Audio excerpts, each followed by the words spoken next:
Assalamu alaikum wa rahmatullahi wa barakatuhu. Welcome to Unlock Your Leadership with Rakhshinda. Today we are discussing an important topic: how to identify and avoid positivity. Being positive is a good, but ignoring real emotions can be harmful.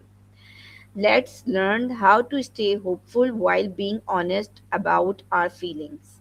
So, we have ChatGPT. Without wasting of time, we ask the questions. Assalamu Wa alaikum, alaikum ChatGPT. assalam. I'm glad to be here. This is such an important topic, and I'm ready to dive in. What questions would you like to start with about toxic positivity? What is toxic positivity? Starting point. Toxic positivity is when we overemphasize positive thinking to the point that we invalidate real difficult emotions. In short, it's the always appear happy or optimistic, even when someone is struggling or facing real challenges. And that can be really isolating. How is toxic positivity different from healthy Exactly. optimism? Yes, that's a crucial distinction. Healthy optimism is about acknowledging difficulties but still believing that things can improve while staying realistic. In contrast, toxic positivity dismisses those challenges, saying things like, just stay positive, space for real feelings. So optimism stays balanced, but toxic positivity skips the realness. Why do people often hide their negative emotions? They often do because there's a lot of social pressure to appear strong or in control. People might fear being judged or worry they'll bring others down, so they suppress those feelings. But over time, that can lead to isolation or even burnout. What are some common examples of toxic positivity? Some common examples include things like saying, just think positive, it could be worse, or good vibes, or even telling someone, don't worry, everything happens for a reason when they're really struggling. These kinds of phrases dismiss the person's actual pain or confusion, even if the intention is to comfort. How can phrases like just stay positive sometimes be harmful? They can be harmful because they shut down the person's need to be seen and heard. When someone is in pain, they don't just need a quick fix, they need space to process. If we dismiss their feelings, they can feel more alone or like their emotions are invalid, which can worsen their mental state. What impact does toxic positivity have on mental health? It can have a pretty significant impact. When people feel forced to suppress their emotions, it can lead to increased anxiety, depression, or a sense of disconnection. They might feel like they're failing because they can't just stay positive, even though they're facing real tough situations. Why is it important to acknowledge the difficult emotions? Acknowledging difficult emotions is crucial because it allows us to process them in a healthy way. When we name and accept our feelings, we reduce their power over us.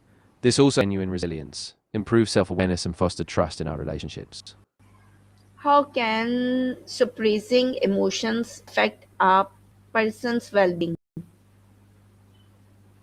Suppressing emotions can really wear us down over time. It can lead to chronic stress, fatigue, and even physical symptoms like headaches or tension. It also makes it harder to connect with others, since we might feel misunderstood or isolated, which further impacts our overall well-being.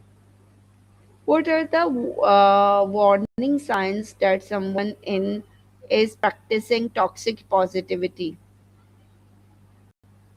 Yes, some warning signs include consistently dismissing negative feelings, using overly simplistic phrases like just be happy, or deflecting from real struggles by focusing only on silver linings.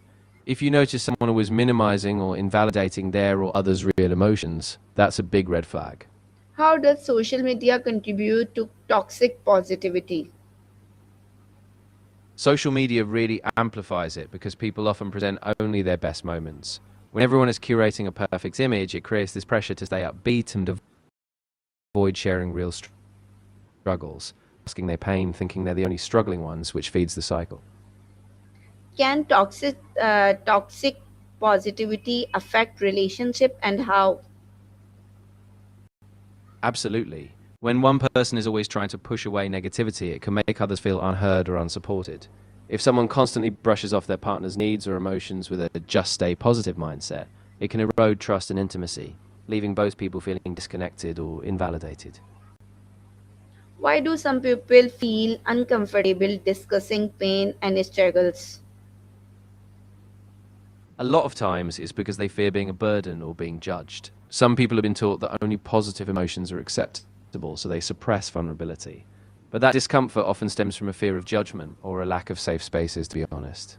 How can parents avoid toxic positivity when talking to children? Parents can avoid it by really listening to their kids, acknowledging their feelings without rushing to fix them, and showing that it's okay to feel sad, angry, or anxious. They can balance optimism by saying, I believe in you, and it's okay to have a tough day. This way, kids feel seen and supported, not dismissed. Why is empathy important when someone is struggling? Empathy is crucial because it shows the person they're not alone. When we empathize, we validate their experience, which helps them feel seen, understood, and safe. This emotional connection fosters trust, resilience, and a sense of belonging, which is critical for healing. What role does self awareness play in emotional health? Self awareness is a cornerstone of emotional health because it helps us recognize and name what we're feeling. When we're self aware, we can catch patterns, understand triggers, and choose healthier responses. It also lets us express ourselves more authentically and seek support when we need it. How can we support someone without dismissing their feelings? We can support them by actively listening, giving them space to express themselves, and validating what they're going through. Instead of jumping to solutions or platitudes, we can say things like, I'm here for you, or it's okay to feel this way. This creates a safe, supportive environment for them. Is it possible to be hopeful and realistic at the same time? Absolutely. You can hold both at once, acknowledging the real challenges you're facing while still believing that things can get better with effort and time. That kind of balanced realism gives you hope without denying the truth. How does toxic positivity affect workplace culture? In the workplace, toxic positivity can create a culture where people feel pressured to hide their stress or struggles. That can lead to burnout, lack of trust, and decreased psychological safety. When people can't express challenges, creativity and collaboration suffer, and overall productivity drops. What are the healthy ways to process sadness, stress, and disappointment? Healthy ways include acknowledging the emotion, talking to someone you trust, journaling your feelings, or practicing mindfulness or grounding exercises. It's also helpful to set get movement or fresh air, and give yourself permission to feel without guilt or rush. How can faith help us to deal with difficult emotions in a balanced way? Faith can provide a sense of meaning and perspective. It helps us feel connected to something bigger, so even in pain, we don't feel abandoned. Faith can ground us, remind us of hope, and encourage us to be patient with ourselves, finding strength in trust and surrender without ignoring real emotions. What does Islam teach about expressing grief and hardship? Islam teaches that it's natural and important to express grief and hardship. The Prophet Muhammad, peace be upon him, himself acknowledged sorrow, and he encouraged patience and sabr and trust in others' plan. Expressing emotions is seen as a part of human experience, as long as it's done with faith and balanced perspective, seeking remembrance. What practical steps can someone take to avoid toxic positivity? Practically, someone can start by naming their feelings honestly, taking breaks to reflect without rushing to fix everything, and asking others how they truly feel instead of assuming. They can also practice gratitude alongside awareness of challenges so they honor both sides of their experience, and they can seek professional support if needed. What final advice will you give to people who want genuine positivity? I'd say focus on authenticity, acknowledge your full range of emotions, and hold space for both difficult. Genuine positivity arises when we accept struggle as part of life while choosing to take purposeful steps forward, grounded in self awareness and care. Okay, thank you. Thank you, ChatGPT, for joining such a wonderful session with you. And this insightful session, Unlock Your Leadership with Rakshinda. Um, Remember, true positivity is not pretending the problems doesn't don't exist. It is facing reality with faith, courage, and hope. Keep growing, keep learning, and keep leading with wisdom. See you in the next episode of your Unlock Your Leadership with Rakshinda. Assalamu alaikum and Jazakallah ChatGPT once again.